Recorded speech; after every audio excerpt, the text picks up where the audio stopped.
Sir, আমরা প্রতিবেদনটি দেখছিলাম এবং স্বাধীনতার 53 বছরে বেশ কয়েকবারই আসলে কাটাছেঁড়া হয়েছে সংবিধানকে এবং সেইভাবে আসলে বিতর্ক ছাড়া কাটছাট আসলে হয়নি, বিতর্ক রয়েই গিয়েছে।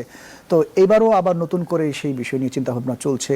একেবারে বিতর্ক ছাড়া একটা চমৎকার সংবিধান কিভাবে তৈরি করা যায়, সেটি তৈরি করা খুব সহজ, যদি না আপনি দলীয় দৃষ্টিকোণ থেকে প্রস্তাবনা তুলে ধরেন। আজকে যারা 80-82টি দফা দিয়েছে, আমি তাদের সাথে একমত না।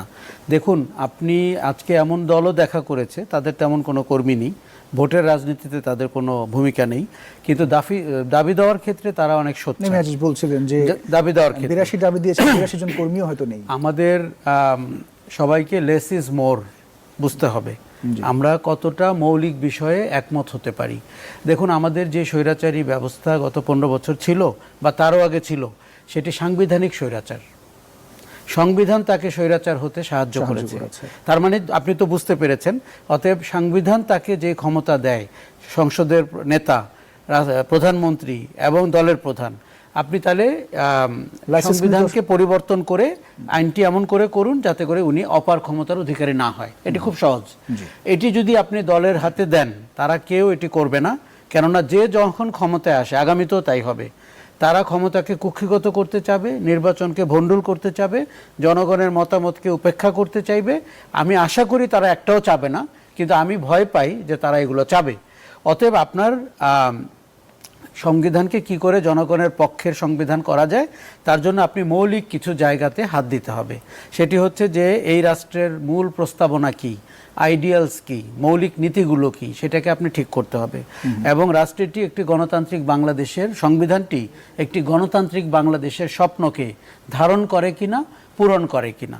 তারপরে আপনার নির্বাচন কিভাবে হবে, সংসদ কিভাবে চলবে, প্রধানমন্ত্রীর হাতে ক্ষমতা কেমন থাকবে। গণতন্ত্রের চর্চা দলের ভেতরে যেমন আমরা মনে করি খুব জরুরি, যার দলে গণতন্ত্রের চর্চা নাই সে দেশে গণতন্ত্রের চর্চায় কোনো ভূমিকা রাখতে পারে না।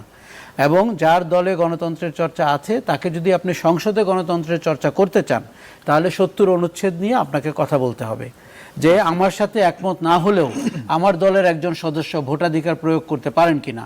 যেই কারণে আমরা দেখেছি একদিকে স্বৈরাচারের উত্থান, আরেকদিকে দলদাসদের উত্থান। দলদাসরা তারা রাস্তায় বলছেন, চায়ের টেবিলে বলছেন তারা কোন কোন সিদ্ধান্তে অমত, কিন্তু সংসদে বলতে পারছেন না। এখন সেটা গেল সংসদের ভেতরে। এবার আপনি সাংবিধানিক প্রতিষ্ঠানগুলোর দিকে একবার তাকান। গত 3টি নির্বাচনে যে নির্বাচন কমিশনারদেরকে আমরা দেখেছি, তাদের বা বর্তমানে যারা এখনো পদত্যাগ করেননি, তাদেরকে সম্মানের সাথে আমরা বিদায় দিতে চাই, যদিও অসম্মানের কাজটি তারা নিজেরাই করেছেন। আচ্ছা, আরও একটি ঘটনা, আমি জাতীয় পার্টির এই যে গত 5 তারিখ থেকে বঙ্গভবনে দাওয়াত এবং প্রধান উপদেষ্টার এখানে দাওয়াত এবং তাদের মতামত নেওয়া, আমি কিন্তু এটা খুব একটা সমর্থন করছি না। কেননা গত 3টি নির্বাচনে জাতীয় পার্টি যদি সহযোগীর ভূমিকায় অবতীর্ণ না হতো, সেটা তারা কোন পরিস্থিতি করেছেন, কোন মূল্যমানে করেছেন, ভারতের প্রেসারে করেছেন কিনা, এগুলো তারা বলতে পারবেন। কিন্তু আমরা যেটি দেখেছি, জাতীয় পার্টির সঙ্গে থাকার কারণে আওয়ামী লীগ 14 দল এবং জাতীয় পার্টি মিলে একটি সাজানো সংসদ নির্বাচন করেছেন, সাজানো মন্ত্রিসভা করেছেন। এবং সেই গৃহপালিত, দেখুন, কোন কোন সংসদে গিয়ে তারা প্রধানমন্ত্রীর কাছে জানতে চেয়েছেন তাদের পরিচয় কি।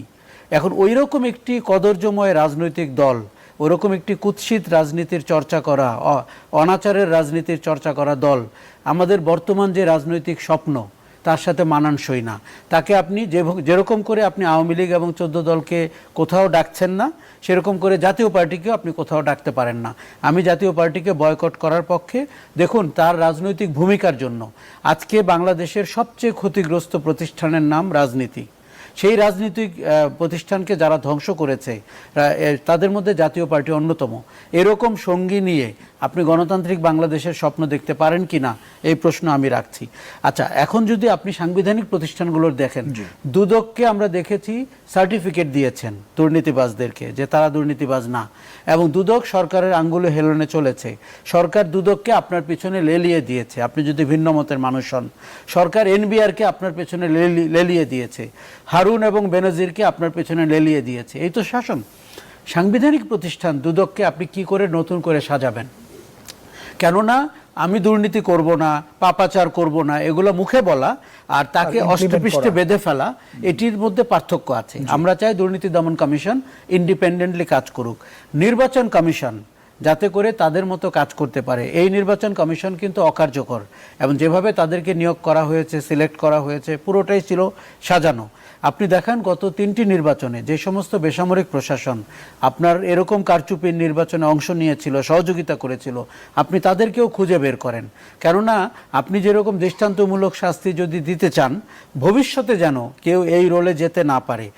অনেকেই কিন্তু অনেক ধরনের দোহাই দিচ্ছে, শেখ হাসিনার ভয়ে গিয়েছি, আওয়ামী লীগের ভয়ে গিয়েছি। আমি কিন্তু এটা বিশ্বাস করি না। একটা লোক যদি ঘুরে দাঁড়াতো, পাকিস্তানে কিন্তু নির্বাচনের পরে 3টা লোক ঘুরে দাঁড়িয়েছে, তারা বলেছে কারচুপির নির্বাচন করেছি, আমি পদত্যাগ করছি, আমি শাস্তি চাই, আমি অন্যায় করেছি। বাংলাদেশে গত 3টি নির্বাচনে যে সমস্ত কর্মকর্তারা জড়িত ছিলেন, তাদের কেউ কি বিবেকের তাড়নায় এই কাজটি করতে পারতেন না? তারা সবাই লোভে পড়েছিলেন, তারা সবাই পদপদবি চেয়েছিলেন, তারা সবাই ওই ব্যক্তির কৃপাভাজন হতে চেয়েছিলেন। এখন একটি সরকার কি করে টোটালিটেরিয়ান গভর্নমেন্ট হতে পারে? দেখুন, ফ্যাসিবাদের যে গ্লোবাল এক্সাম্পলগুলো আমরা জানি, বিগত সরকারটিকে আমি ফ্যাসিবাদী সরকার বললে কম বলা হবে, কারণ এটি পৃথিবীর রাজনীতির ইতিহাসে, শাসন ব্যবস্থার ইতিহাসে একটি কদর্যময় শাসন। যেই শাসন আপনার 632 জন লোককে গুম করতে পারে এবং যেই শাসনে সরকার পতনের পরপর 8 বছর 9 বছর আয়নাঘরে থাকা মানুষ বেরিয়ে আসতে পারেন, এবং যেই শাসন মানুষের গুম হয়ে যাওয়ার পরে তাদেরকে হাস্যরস করে বলেছিলেন প্রেমের টানে কেউ চলে গেছেন, কেউ ভূমধ্যসাগরে পাড়ি দিয়ে ইটালিতে চলে গেছেন। কখন একটি সরকার একটি নাগরিককে নিয়ে রিডিকুল করে, এই অডাসিটি এই সরকার কি করে পেল? এবং দেখুন, আমরা এরকম স্বৈরাচারী, অগণতান্ত্রিক এবং অমানবিক কাউকে ক্ষমতায় দেখতে চাই না, সেটি জনপ্রিয় হোক, অজনপ্রিয় হোক, যে প্রতীক নিয়ে আসুক। কিন্তু আপনি যদি রাজনীতির সংস্কার না করেন, আপনি যদি সংবিধানের সংস্কার না করেন, আপনি যদি জনমতের ভিত্তিকে গুরুত্বের সাথে না দেখেন, দেখুন বৈষম্য বিরোধী আন্দোলন নামের ভেতর দিয়ে বলে দিয়েছে আপনার পথ চলা কেমন হবে। বৈষম্যের দিকে আপনি তাকাবেন, সেটি দলের ভেতরে হোক, সরকারে হোক, শাসনতন্ত্রে হোক, প্রশাসনে হোক।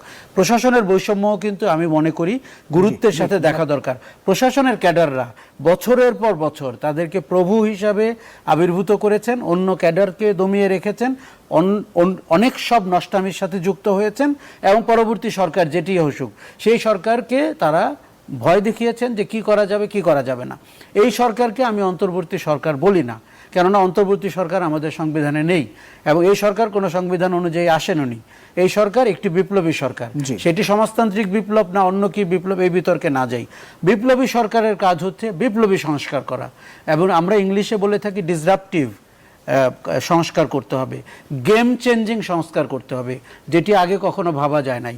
আপনি যদি কনভেনশনাল কাজ করেন, আপনি যদি এক্সপোনেনশিয়াল গ্রোথের দিকে বাংলাদেশকে না নিতে পারেন, আমি এই সরকারকে দোষী করব এবং দায়বদ্ধ করব বাংলাদেশের সুবর্ণ সুযোগ নষ্ট করার ক্ষেত্রে। তাদের সাহসী হতে হবে, তাদেরকে ডিসরাপটিভ হতে হবে এবং তাদেরকে দলনিরপেক্ষভাবে ভয়ভীতির ঊর্ধ্বে থেকে বাংলাদেশের মানুষের আকাঙ্ক্ষা পূরণের জন্য কাজ করতে হবে। অনেক ধন্যবাদ আশরাফ কায়সারের। পাশাপাশি